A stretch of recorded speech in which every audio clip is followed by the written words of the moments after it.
1, kapag tinignan mo siya at nahuli mo na rin siyang nakatingin sa'yo sabay ngiti. Yung ngiti niya nakakapagpasaya sa'yo lagi, yung tipong bigla na lang tatalon yung puso mo. Tapos dahil sa pagtalon ng puso mo, syempre kinikilig ka na. Tapos bigla mo mapapalo yung katabi mo, o obis yung katabi mo mismo.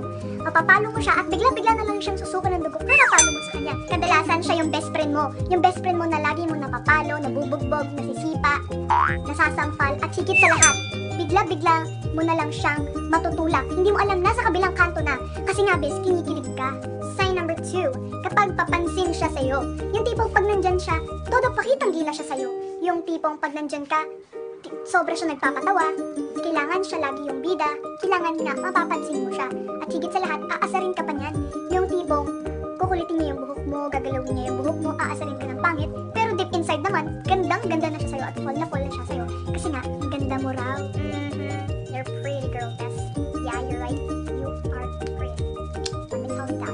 Always believe in yourself that you are pretty. Wait, bakit may nasisense ako na the people who are watching this are smiling because they think of their crush with this tip? Aminin. Sus! At ang way ng pakitang gilas niya is yung tatabi siya sa'yo at kukulitin ka niya. Yung tipo kailangan maasar ka kasi nga daw ang cute-cute mo kapag nagagalit ka. Gagalawin niya yung buhok mo, paglalaruan ka, tapos bigla ka na lang kunwari pipitikin, sabihin mo, aray, may inis ka na. Sign number 3, kapag hindi siya makatingin ng diretso ng ayos sa'yo, yung mga gantong eksenahan. Bakit nga ba hindi siya makatingin ng ayos sa'yo?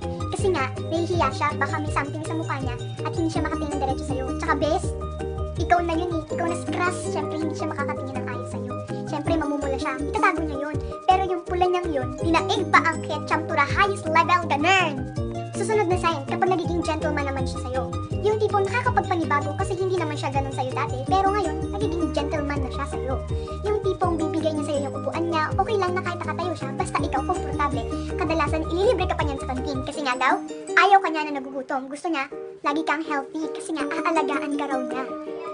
Madalas kapag wala ka pang kasabay sa kantin, sasamahan ka niyan kasi nga ayaw nga na lumumuha kang loner. At yung way na yon, isa na yon sa dumanda moves na gusto ka niyan laging katabi at kasama.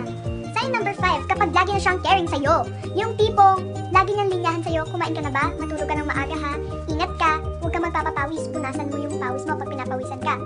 Minom ka ng tubig kasi nga mainit ngayon. Mga ganyan niyang linyahan, naku po. Alam natin, alam niyo yan. Ganon. Kapag lagi ka niya nang tinitext, umaga, gabi, tanghali. Mga ganito, bis, nag-text si Chris, oh. Sabi niya, hey, ano sabihin ko? Replyan ko ba agad? Hey din. Ilang Y?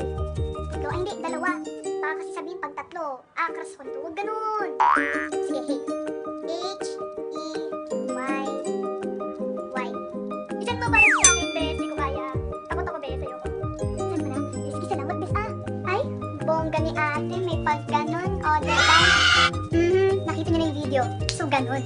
Napapansin niya lahat sa'yo, especially yung mga bago. Katulad ng kunyari, blooming ka. Sabihin niya sa'yo, parang gumaganda ka ngayon Ganun. Ang ganda mo ngayon Pero syempre, idadaan niya yon sa papiro. Kasi nga, ayaw niya na mahalata mo siya na may gusto na rin siya sa'yo. At ang last sign, kapag bigla na lang siyang tatabi sa'yo sa seating arrangement, yung tipong hindi naman yun yung proper seat niya, pero tatabi siya sa'yo. Tapos, pasimple siyang kakantahan ka. Kasi nga daw, gusto niya yung every lyrics na kinakanta niya,